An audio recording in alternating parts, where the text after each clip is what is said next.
자, 데이터베이스 두 번째 시간인데, 첫 번째 시간에는 데이터베이스의 기본 개념, 그리고 우리가 관계형 데이터베이스에 대해서 공부를 하게 된다 라는 부분을 이야기를 좀 했습니다. 오늘은 논리 개체 상세화 섹션을 같이 공부를 할 건데요. 저번 시간이랑 용어가 비슷한 게 나옵니다. 그 뜻도 비슷하게 나갈 텐데 주제가 좀 달라요. 저번 시간에는 데이터베이스 자체를 봤을 때의 용어를 같이 공부한 거고, 오늘은 이 개체를 중심으로 설명을 좀 풀어갈 겁니다. 그렇게 좀 참고해서 같이 좀 보면 될 것 같습니다. 논리 개체 상세화를 보도록 하죠. 가장 먼저 개체 볼게요. 개체 저번 시간도 같이 봤었죠. 현실 대상의 디지털화, 객체화를 하기 위해서 추상화하여 표현한 단위라고 되어 있습니다. 우리가 예를 들어 회원 정보라고 치면 그 회원의 연락처, 이름 이런 것들을 추리잖아요. 그런데 회원 정보는 그것 말고도 우리가 쓰지 않을 뿐이지 키라든지 몸무게라든지 여러 가지 있을 수 있죠. 그런 것들을 다 사용한다는 게 아니라 내가 업무에 활용하기 위해서 디지털화하는 걸 어디까지 할 거냐 이런 것들을 추리는 걸 추상화한다 이렇게 표현을 할 수 있습니다. 어쨌든 그렇고요. 요 각 객체는 표에서 가로, 로우, 레코드와 대응되는 부분이 있어요. 그리고 각 레코드는 저번 시간에 키라는 개념 배웠죠. 식별자에 의해서 고유하게 구분이 되기 때문에 서로 독립적이다 라고 되어 있는 겁니다. 자, 그리고 이 개체를 생성할 수 있는 그 틀을 개체 타입 또는 개체 스키마라고 이야기를 하는데, 개체를 생성하기 위한 속성 명세 이렇게 써 있죠.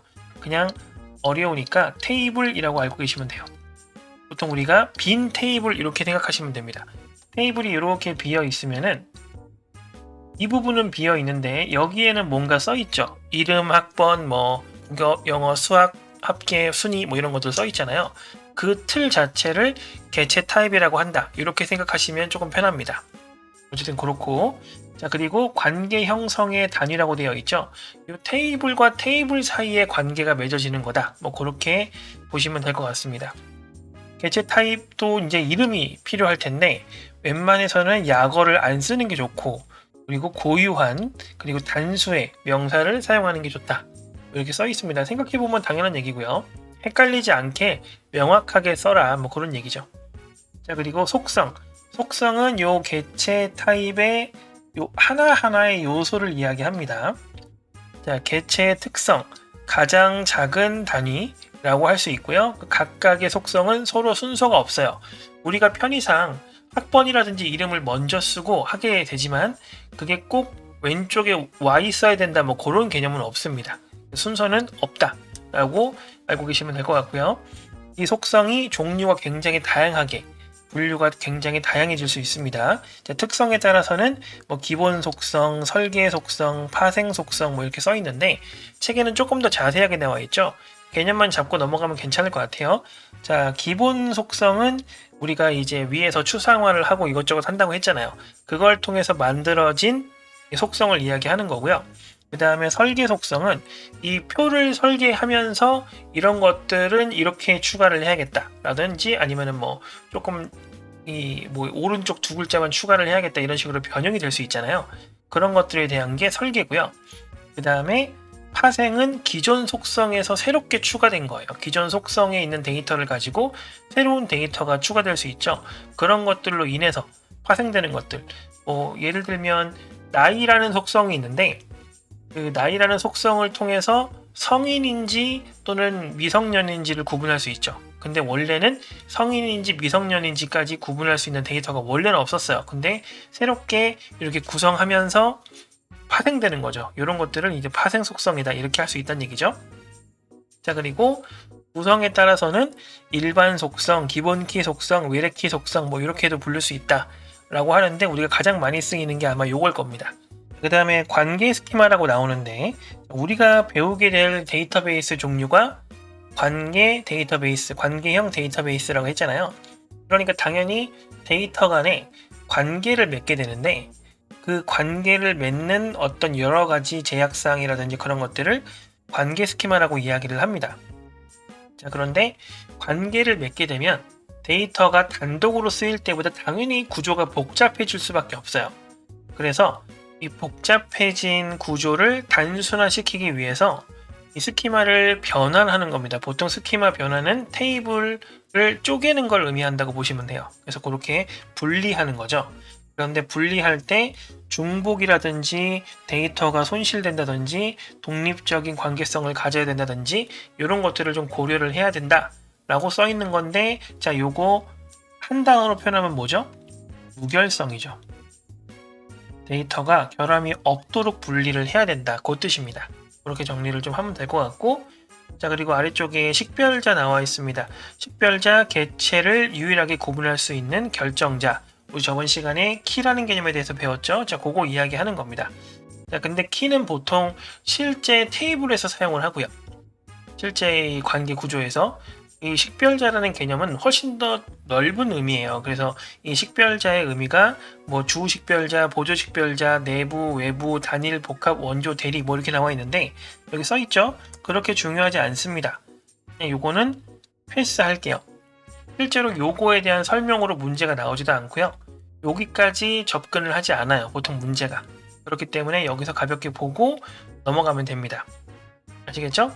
더 아래로 내려가서 이번에는 모델링에 대해서 같이 좀 보도록 할게요. 이 앞에 윗부분에 대해서는 사실 용어의 개념을 익힌다, 뭐 그런 개념으로 접근을 하시는 거고, 실제 문제는 이 아래에서 나옵니다.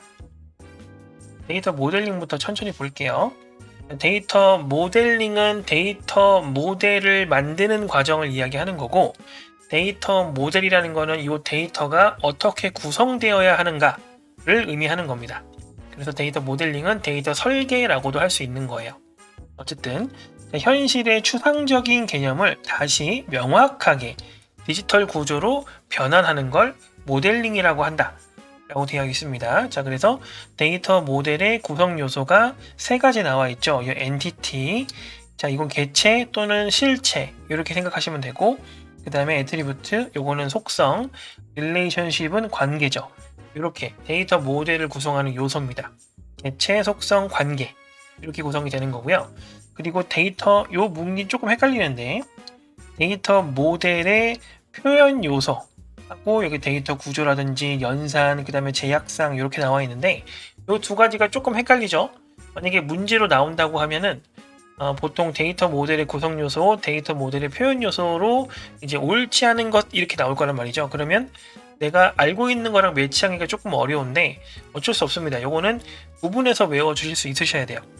조금 설명을 드리자면 데이터 모델이 구성되는 요소, 데이터 모델 안에 데이터 모델이 구성되는 요소가 구성 요소고요. 표현 요소는 데이터 모델을 예를 들어서 뭐 어떤 다이어그램 같은 걸로 표현을 할 때 거기에 포함되어야 하는 요소입니다. 얘를 표현을 할 때 어떤 설명이 들어가 있어야 하는가 라고 보시면 됩니다. 그래서 위아래가 약간 다르다라는 부분을 조금 생각을 해주셔야 돼요. 자, 그리고 내려가서 데이터 모델 특징입니다. 읽어보면 당연한 얘기예요. 우리가 모델링을 하는 이유는 추상적인 개념을 명확하게 하기 위해서예요.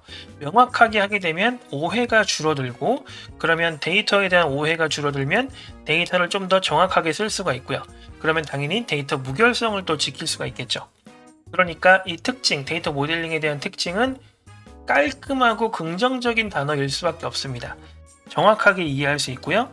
효율적으로 의사소통할 수가 있고, 그 다음에 비용이 감소되고요. 정확한 데이터 모델링을 통해서 개발의 기초를 잡을 수가 있고, 마지막으로 데이터 중심으로 개발 분석을 하게 되면 당연히 데이터 위주로 보게 되기 때문에 데이터의 무결성을 보장하는 데 조금 더 용이하다, 이렇게 보면 되겠습니다. 그러니까 긍정적인 단어들이 다 튀어나왔다, 이렇게 보시면 되겠죠. 일반적인 개발 절차, 이 책에도 나와 있던 내용인데요. 제가 이미지를 좀 가지고 왔어요. 여기서 사실 중요한 거는 이미지이기 때문이에요. 간단하게 좀 이야기를 해보겠습니다. 자, 비즈니스 요구사항이라고 써있는데 뭐 비즈니스가 중요한 건 아니고 사실 요구사항이 조금 더 중요한 개념이에요. 요구사항을 토대로 우리가 개념 모델링을 먼저 합니다. 이 요구사항을 파악해서 이 요구사항을 만족하기 위해서는 이러저러한 데이터가 필요하고, 그 다음에 이러저러한 업무가 필요하겠구나, 이렇게 이제 개념을 잡는 걸 개념 모델링이라고 한다고 보면 됩니다. 이게 첫 번째. 그 다음에 데이터 쪽으로 넘어가면 이 개념을 논리적인 유형으로 변환을 해줘요. 지금 우리가 공부하고 있는 개념입니다. 그래서 논리 데이터 모델링이라고 이야기를 합니다. 그리고 나서 내려오면 물리 데이터 모델링, 이거는 실제 저장 장치에다가 어떻게 저장을 할 건지에 대한 부분이에요. 여기까지 모델링을 끝나면 이걸 토대로 데이터베이스를 구축하는 거죠. 이렇게 진행이 된다. 그래서 보통 순서를 개념물이라고 이야기를 해요. 개념, 논리, 물리.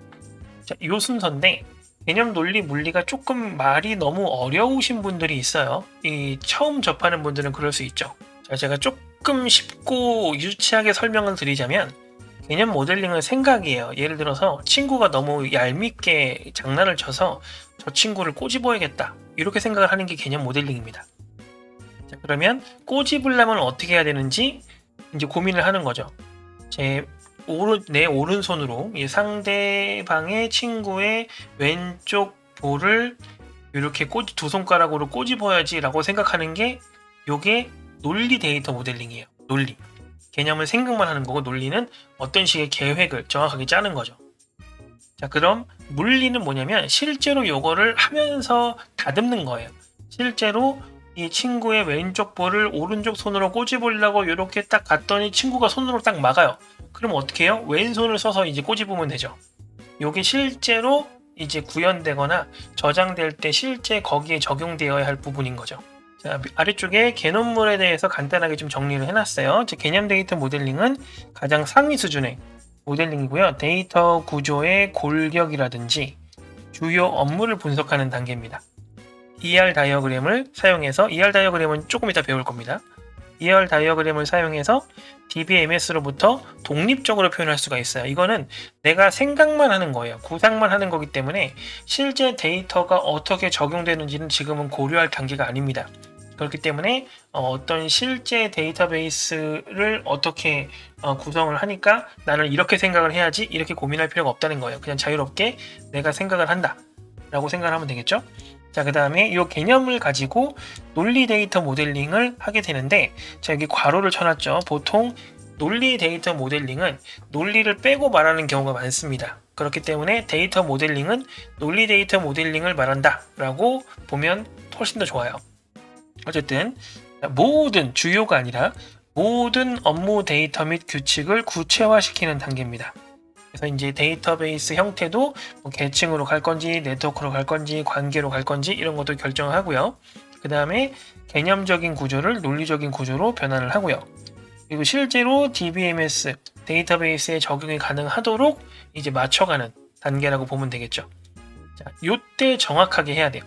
요게 주인데 이 구조를 나중에 변경을 할 때는 굉장히 많은 비용이 소모가 됩니다. 그래서 보통 우리가 방이 너무 어지러워요. 그러면 조금만 이렇게 정리를 해서 끝날 것 같지가 않다 그러면 어떻게 해요? 일단 밖을 다 빼죠. 그리고 버릴 거 다 버린 다음에 다시 채워넣는 방식으로 진행을 해요.